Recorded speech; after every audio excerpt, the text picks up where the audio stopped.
Za dobrih 300 km, kolikor znaša pot od Lendave do Kopra, bi porabili dobre 3 ure. Bistveno več, če na naših avtocestah kraljujejo zapore. Prva popolna zapora nas je pričakala na Štajerki. Če že imamo vinjete, pa nekako bi lahko uredili to zadevo. Nevoljni vozniki sicer razumejo, da se avtoceste ravno tako obrabijo. Nekako bi že lahko naprej planirali, saj so ljudje zaposleni za to, da pač razmišljajo o tem. Zakaj se mora obnavljati? Zato verjetno, ker je slabo bilo narejeno. Nadaljujemo proti Ljubljani in kmalu nova zapora. Med Vranskim in Trojanami tako znova zavijemo na regionalno cesto. Vse se več po magistralki vozimo. Vse pogledajte, kje se vozimo, koliko časa se vozimo, ne vem.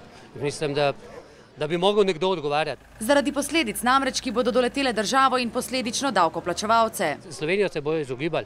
Od kje bo potem denar za avtoceste in tako dalje, naj se pa vprašajo naši predpostavljeni darsovci. Tega ne govorim na pamet, pojasni Bojan. Kot lastnik gostišča na Trojanah se velikokrat sreča slabo voljo ljudi. 1000 Avstrijcev imamo na kosilu, vračajo se za Maribor oziroma za Avstrijo, ne vejo, kdaj bojo prišli domov.